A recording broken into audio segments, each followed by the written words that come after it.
Mate Bhaktivedanta Swamin iti namine. Namaste Saraswate Deve Gauravani Pracharine. Nirvisesa Sunyavadi Paschatya Desha Tarine. Jaya Sri Krishna Chaitanya Prabhu Nityananda. Shri Advaita Gadadara Shri Vasadi Gauravakta Vrunda. Hare Krishna, Krishna Krishna, Hare Hare. Hare Rama, Rama Rama, Hare Hare. Om Vishnupadaya Krishna Prasthaya Bhutale Srimati Jayapataka Swami Nitinamine Nama Acharya Padaya Nitai Kripatulaya Gaurkata Damdaya Nagaramatulani. Hare Krishna devotees, welcome for today morning Srimad Bhagavad Gita class of ISKCON Seshadripuram. Today we are discussing from the 15th chapter, the Yoga of the Supreme Person. And we are going to discuss verse number 3 and 4. So I will chant the verse.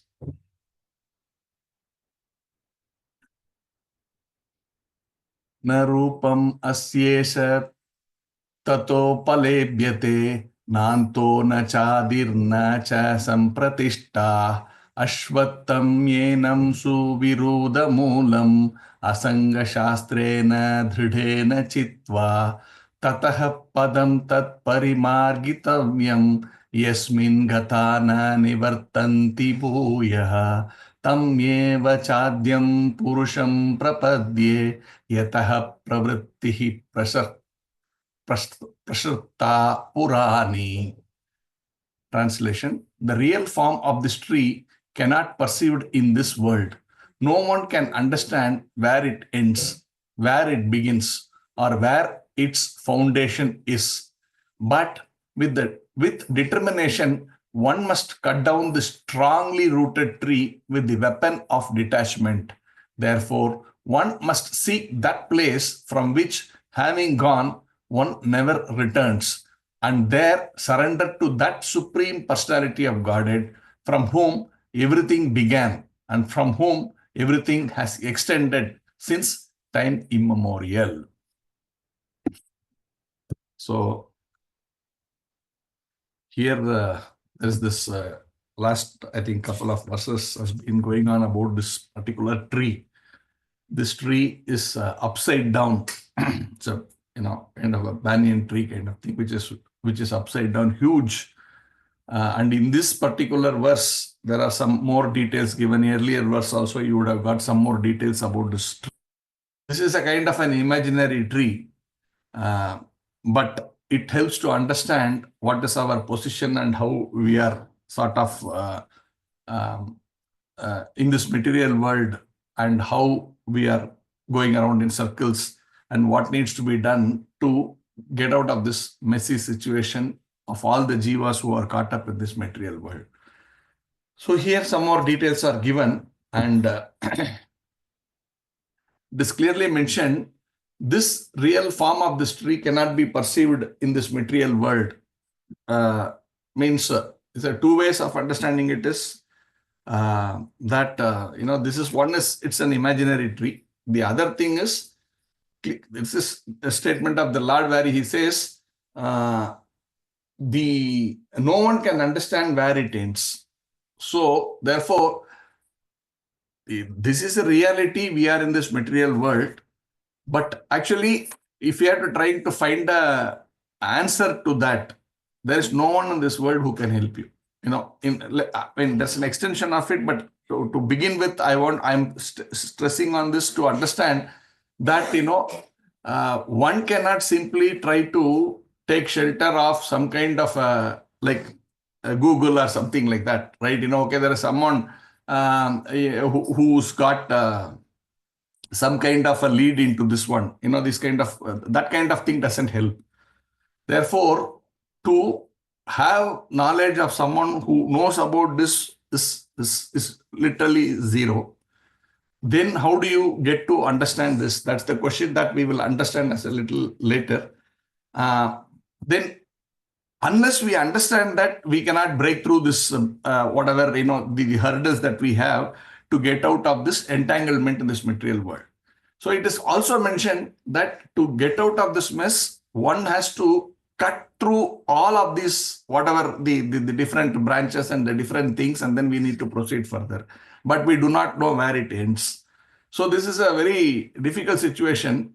We understand we are in trouble. We know we are caught up here, but how do we go? Literally, it says here that nobody knows.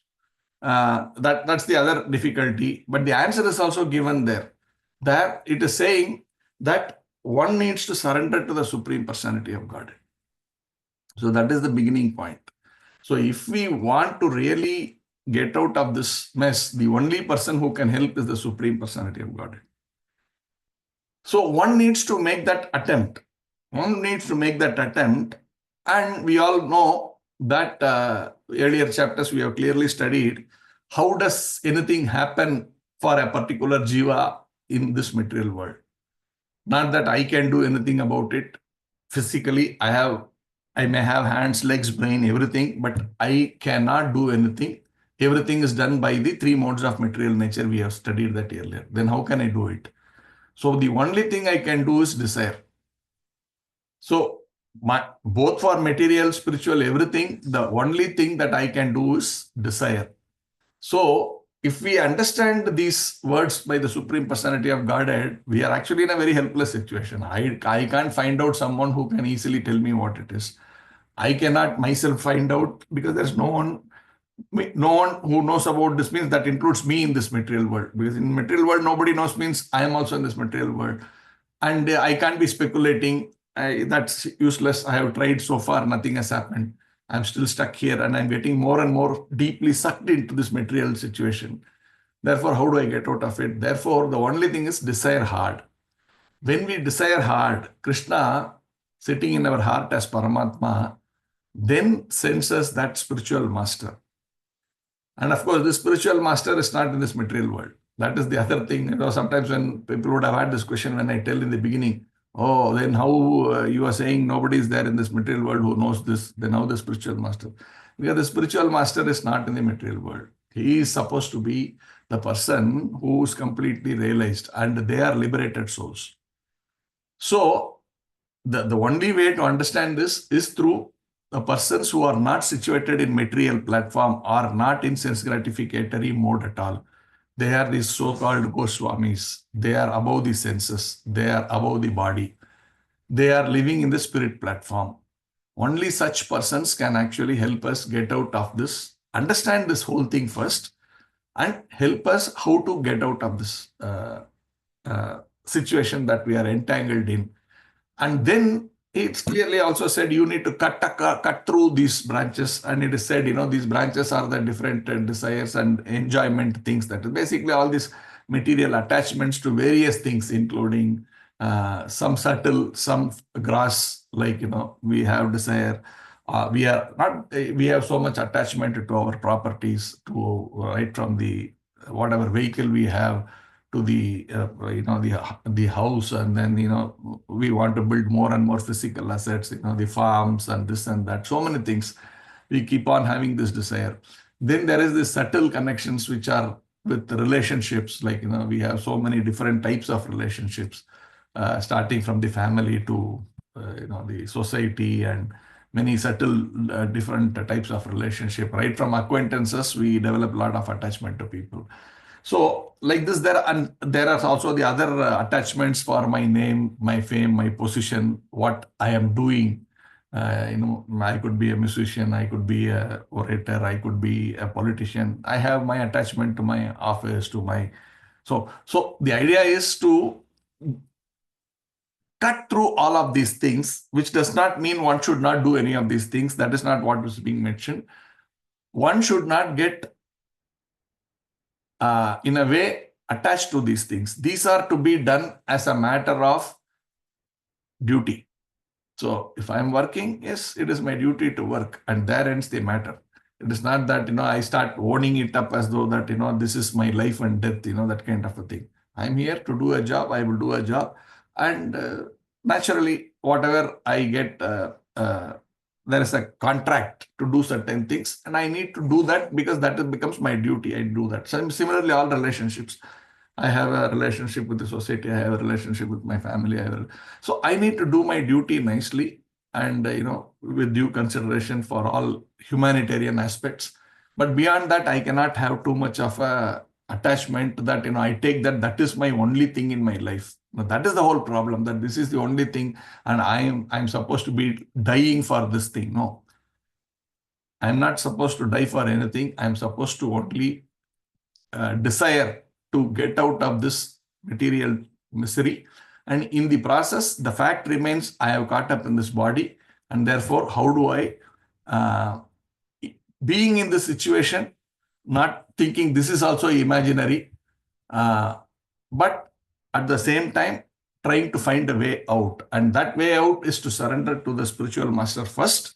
The ultimate surrender naturally is to the Supreme Personality of Godhead, because the spiritual master is a representative of the Supreme Personality of Godhead. So Prabhupada once, I think, was saying, if you can't surrender to a spiritual master, how will you surrender to the Supreme Personality of Godhead?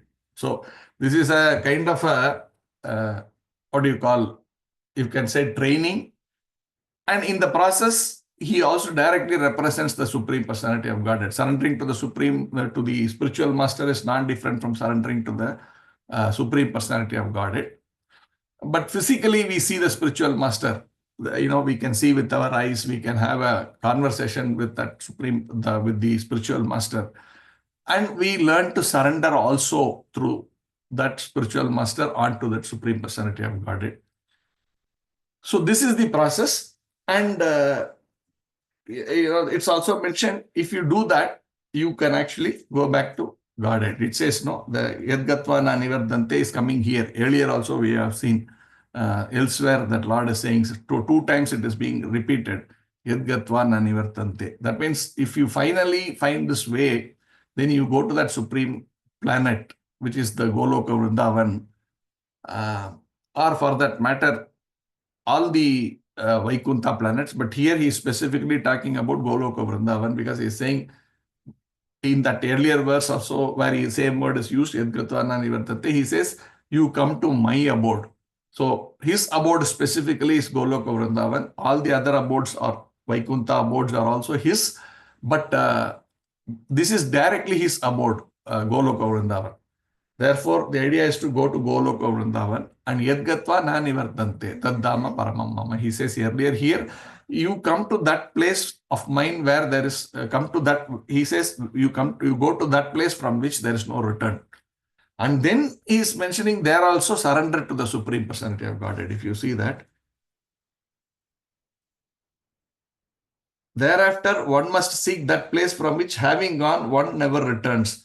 And there surrender to the Supreme Personality of Godhead, from whom everything began and from whom everything has extended since time immemorial. That means going there, what are we supposed to do? If you look at the impersonalists, they simply say that, I need to go to above the material world. Okay, but there what you do, I merge into the Lord. That is all. But here it's not said like that. It is very clearly said, after going there, what? Surrender to that Supreme Personality of Godhead, which means I remain individual identity. The Supreme Lord has his individual identity, and I simply surrender unto him, which means I serve that personality as per his desire. So there is no question of impersonalism, that, I merge myself. After going there, you are supposed to surrender to him. Surrender means not merging. The word itself is completely different. Surrender means we consider ourselves the servant of that person, and we serve that person according to that person's desire. This is surrender. So the idea is we follow the spiritual master, take the instructions from him, and from there go to with all whatever we do, we go to the spiritual world, and there surrender again to the Supreme Personality of Godhead. And the other last point he has mentioned here is also from whom everything began and from whom everything has extended since time immemorial. So that is the actual position of Supreme Personality of Godhead. That means Prabhupada is quoting Aham Sarvasya Prabhavo, that verse. That means he is the master of everything. Everything emanates from him. And therefore, he is naturally my master. There is nothing like, but still I have a different master. No, everything emanates and I also have emanated from that. So that is important. And Prabhupada, I'm talking of the first topic that we discussed, that, how do you find out? So Prabhupada is giving this simple example that, I find out my father, then my father's father, my father's father, my father's father, my father's father, I go on, it will finally lead to Brahma. And Brahma's, who is his father? That is also given, that Brahma appeared on the lotus which sprouted from the navel of Narayana, Mahavishnu. So, and who is Mahavishnu? That, from the, from Krishna, Balram, then the quadrupole incarnation, and from one of the quadrupole incarnation, again the quadrupole incarnation, and from them comes Mahavishnu. So, like this, then father, then that the source of that incarnate, the avatari of the avataras, is ultimately the Supreme Personality of Godhead. So, and that information we can find by surrendering to that Supreme Personality of Godhead. We need to search through this method.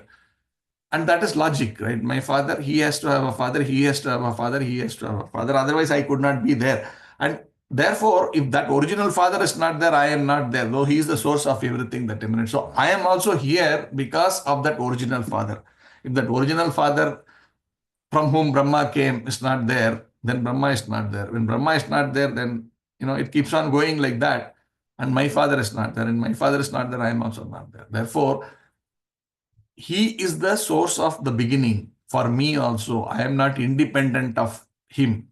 And therefore, my natural constitutional position is to be subordinate and surrender and serve that Supreme Personality of Godhead. These two examples Prabhupada has given. Then, of course, the detachment, that's very nicely written. Therefore, one must learn detachment by discussion of spiritual science based on the authoritative scriptures. So detachment, what is detachment? How do I understand this? How do I practice this? So this is not theoretical understanding, because we have been conditioned in life so strongly, time immemorial. So this word detachment looks fine, I can, we can say that. But it's not so easy to cut our detachment. If someone is saying that so easily and says, it's like the back of my hand, then he is completely disillusioned. In reality, it is not easy at all. There are people of great, very,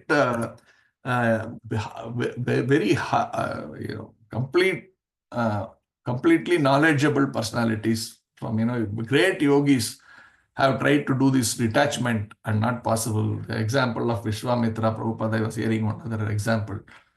One day, I was hearing 2 days back, Prabhupada class one. So he's saying there is, he's talking about this Vishwamitra.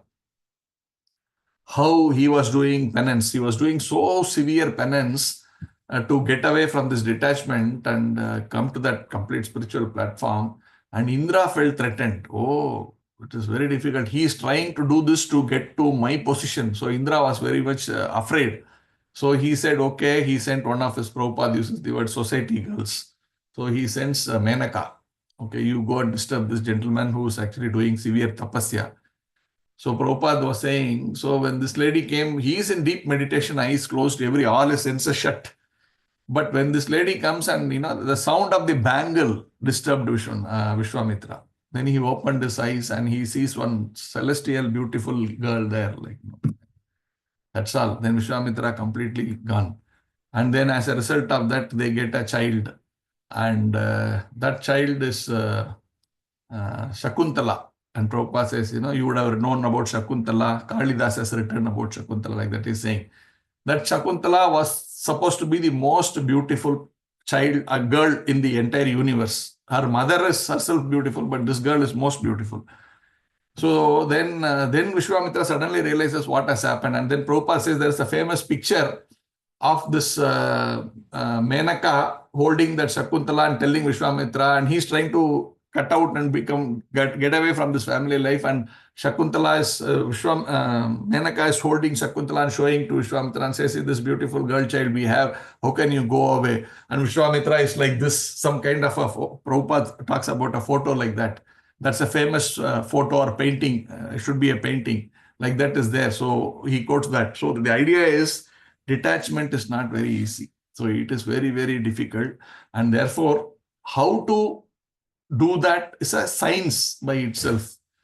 And again, it is not simply like going to the forest and trying to close everything. There are sometimes people say, no, these grapes are sour story. That means if I can't get something, I can become detached. Like people say, no, oh, I don't watch TV. Oh, wonderful. You are very, very great. You don't watch TV. Yeah, then how come? No, I don't have a TV at my home only. Yeah, that means he can't afford a TV. So if you can't afford it and you are not able to see, you can't call that big detachment. The question is, you are having it, but you are not able to, you are not taking gratification from that. That is called detachment. So if you have a TV, but still you are not using it for gratification, then that is detachment. So the idea point is, we cannot simply run away from what is the reality around us, but we need to be in that reality, but learn to walk on that tightrope, not falling prey to that attachment. And that is something which you cannot simply speculate or imagine or assume that I am like this, I am like that. So that comes through, through the association of wonderful devotees under the direction of the spiritual master. And what do we do in that association? That is also mentioned. What do you do in that association is simply talk, discuss, sing, hear, eat, everything in relation to Krishna. So Shravanam, Kirtanam, Vishnu Smaranam, Padasevanam, Vandanam, Dasyam, Sakyam, Atmanivedanam. All of these things are available according to our nature. Not that everybody can do everything, but all of us have some ability in among some of these things. So we start with what of those abilities. And as we do some of these things, it is mentioned the Vaishnavas developed all these great qualities. So if you see, if we are really nicely practicing Krishna consciousness, one day we will become a poet. One day we will be very good in singing. These are all natural traits which will happen. These are processes because the Vaishnava develops all these traits.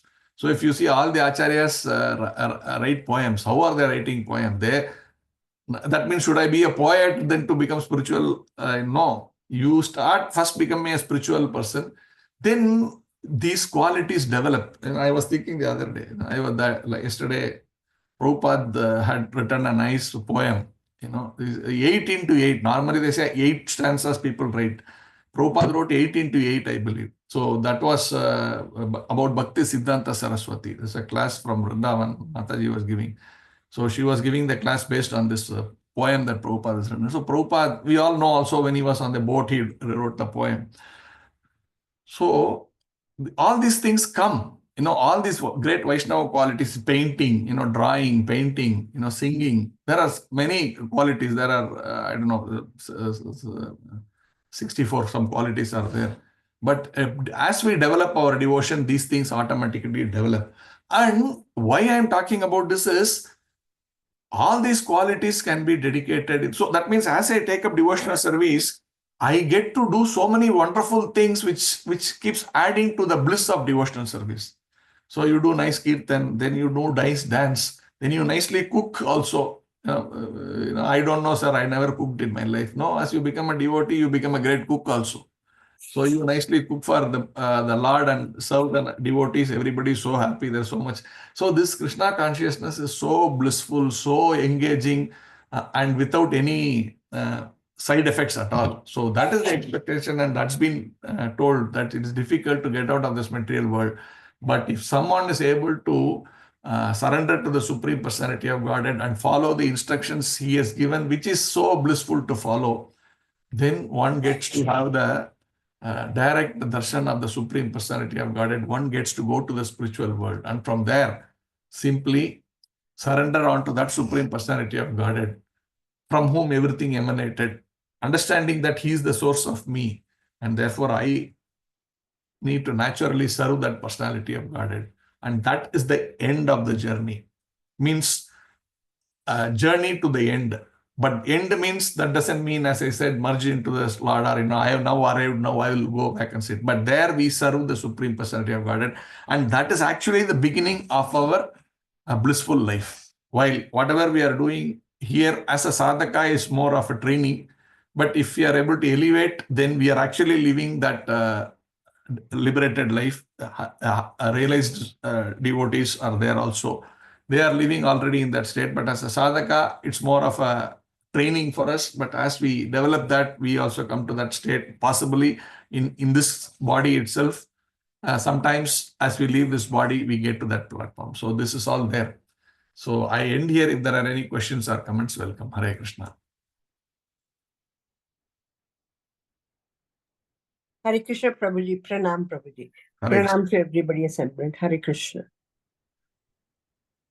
Hare Krishna, Prabhuji. Thank you, Prabhuji. Thank you.